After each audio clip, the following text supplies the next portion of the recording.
Imagine waking up to a normal morning.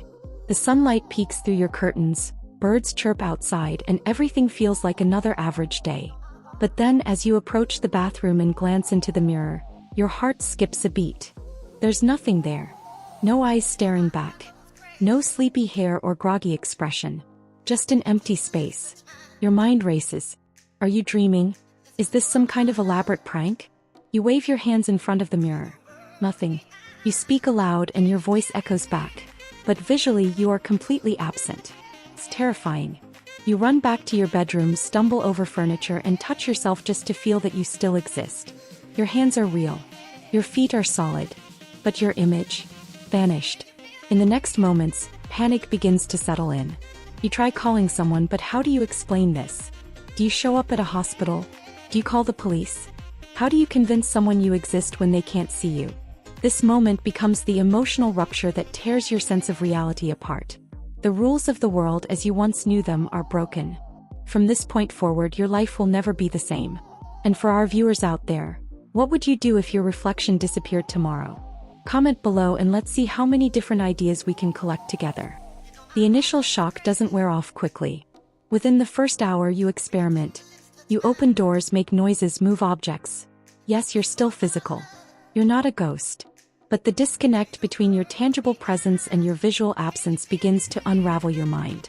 You try texting a friend, maybe FaceTiming, but your blank screen raises more panic than clarity.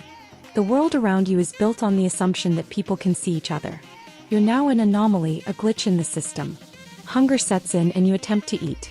Watching food vanish midair into nothingness is surreal, borderline nightmarish. Do you go outside? What if people see floating clothes or hear footsteps?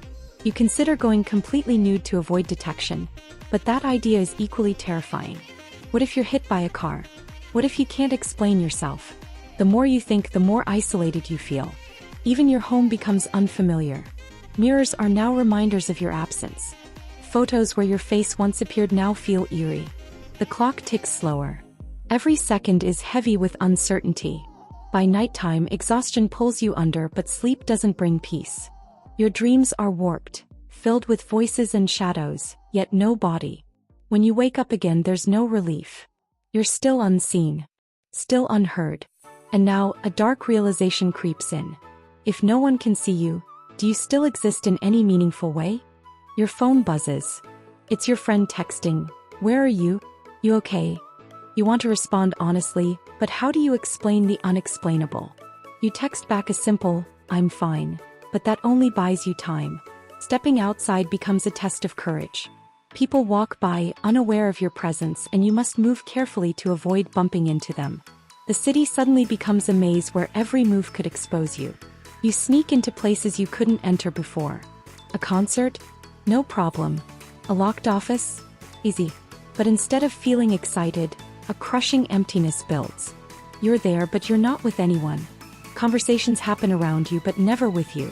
Even the most extroverted people would feel invisible emotionally if ignored for days. Now imagine that's literal. No one sees your pain, your joy, your smile. It makes you question your identity. If identity is partly based on how others perceive us, then what are you now? Just a ghost with thoughts? A spirit with needs but no recognition? Even your digital life starts to lose meaning.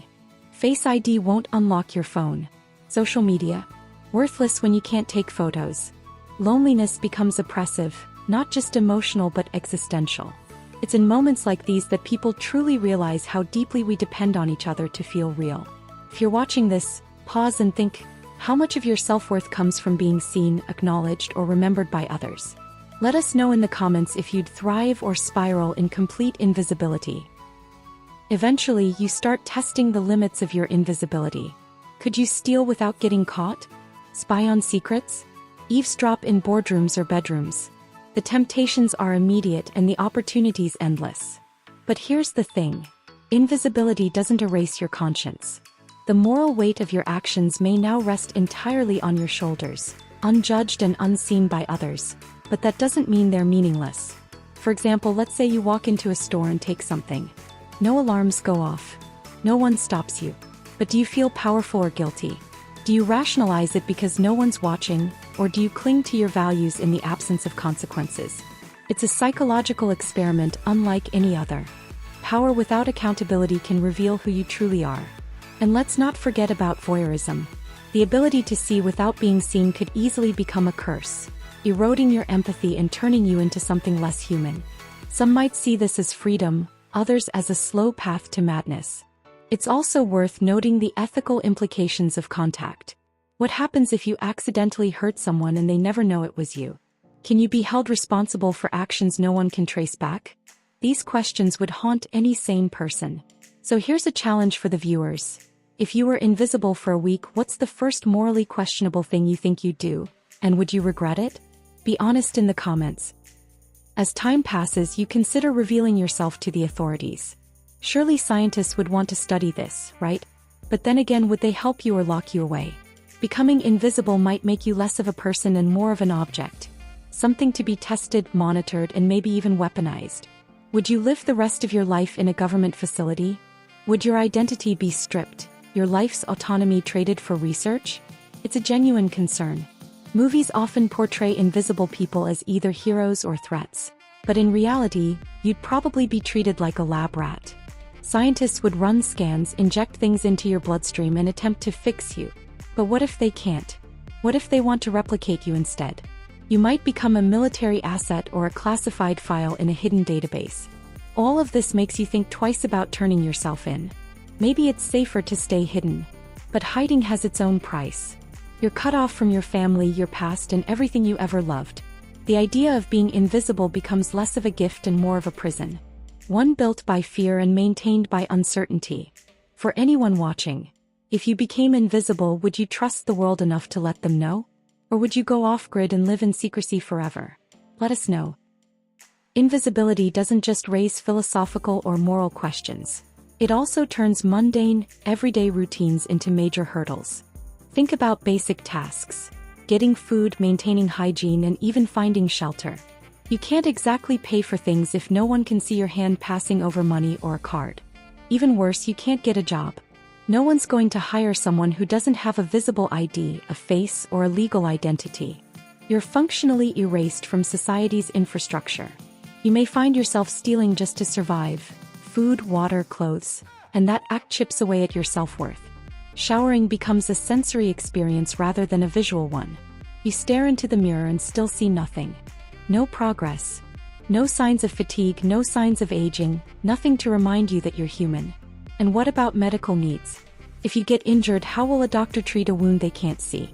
What if you get sick? Or worse, what if you die? Would anyone ever find your body, or would it just disappear into history, unrecorded and forgotten? Invisibility strips away not just your image but your future. You can't dream about marriage, careers, or even friendship because none of those things can function in the dark. The little things, like someone smiling at you or a stranger holding a door open, suddenly become impossible. And that's when it hits you. The social glue that holds us together relies almost entirely on being seen. To the viewers, if you had to live completely off the grid due to invisibility, how long do you think you could mentally survive? Would you adapt or eventually break down? Comment below. Perhaps the most devastating effect of invisibility is the emotional toll it takes. You start to lose your sense of identity, especially when there's no visual feedback to reinforce your existence. People derive self-understanding through others' reactions. How someone looks at you, compliments you, acknowledges your presence. Without that, you begin to feel like a ghost haunting a world you no longer belong to. Depression settles in like a fog. You try to talk to yourself just to hear another voice, but it never truly fills the gap. The silence becomes unbearable. And memories, photos, old videos, mirrors, mock you with images of a life where you once existed in full. Now you're just a shadow behind a voice. Even journaling feels pointless when no one will ever read it. Your past feels irrelevant and your future feels unimaginable. Emotional relationships fade quickly. Even if you tried to whisper into the ear of a loved one, it would frighten them. You can't comfort your parents, talk to friends, or even pet a dog without it reacting in confusion. Physical presence once meant everything. Now you're invisible and touch becomes a one-way experience. In this darkness, you either crumble or evolve. For some, invisibility could unlock an inner world of creativity or introspection. But for most, it would be an existential nightmare. So, viewers, be honest. Do you think your mental health could survive total disconnection from society, or would the isolation consume you? Drop your thoughts below. Yet despite the horror, some may see opportunity. Invisibility can be a curse, but also a strange kind of liberation. Imagine the secrets you could uncover, the injustices you could expose. You could infiltrate corrupt organizations, gather real evidence against criminals, or even stop violent acts before they happen. You become a one-person surveillance system, if you choose to use your invisibility for justice. This new ability could make you a vigilante hero or a feared ghost of vengeance. You'd hear the raw, uncensored conversations that people only have when they think they're alone. But here's the twist: what you hear could change you. Seeing the worst of humanity without filters might erode your hope in society. You might feel like you have to intervene, but can you do so ethically? What if stopping one wrong causes a greater one? And if you succeed in your missions, who gets the credit? You'll never be thanked. No one will know. No one can know. That sort of thankless task takes a toll. Even heroes need love, support, and recognition, but invisibility denies you all that. Still, the question remains: would you risk your soul to make the world better even if no one ever knew you existed? For some, that might be worth it. For others, it's not enough. Let us know in the comments. Would you become a hero in the shadows or fade into silent survival? Perhaps one of the most painful aspects of invisibility is love, or the loss of it. How do you form a relationship with someone who can't see you? How do you comfort them, connect with them, or earn their trust? Love begins with attraction, but without a face or body, that becomes nearly impossible. You can't lock eyes with someone across the room or smile in a way that draws them in. Flirting, dating, intimacy, these become cruel reminders of what you've lost. Even if you tried to maintain a past relationship, your partner would live in constant confusion and fear. They might think they're being haunted, or worse, that they've gone insane. And without touch or visual feedback, how could you ever feel close again? The human experience is built on connection. Eye contact, hand-holding, laughter shared face-to-face. These things don't translate into invisibility. And even if someone did fall in love with your voice or your soul, they would still be deprived of the physical comfort that relationships naturally bring. The absence of that intimacy could leave both of you emotionally malnourished. It becomes clear that invisibility is a one-way ticket to loneliness unless something radical changes. So let's ask our viewers: do you believe love could truly survive without sight? Or is physical presence an essential part of romance? Comment below. This one's deep. Now imagine this. After weeks or even months of invisibility, a choice is presented to you. A scientist or mysterious being offers a way to reverse the effect. But it comes at a cost. Maybe you lose all memory of your invisible time. Maybe someone else has to take your place. Or maybe you simply return, but with no one ever believing what you've been through. Would you take it? Or would you choose to stay invisible to keep the freedom, the power, the detachment? It's a choice between normalcy and mystery, between connection and solitude, between being seen and being free. This is the final crossroad, and it defines everything you've learned through the journey. What matters most? Comfort, community, and companionship, or independence, observation, and self-reliance? There's no right answer. Some would leap at the chance to be visible again, to hug their loved ones, to smile and be smiled at. Others might feel that returning to visibility is a trap, a way back into a system they no longer trust. And maybe some would seek a middle ground, finding a way to exist as both invisible and impactful. So now it's your turn. Would you choose to come back into the light, or stay in the shadows forever? Let's get deep in the comments. We're dying to hear your take on it.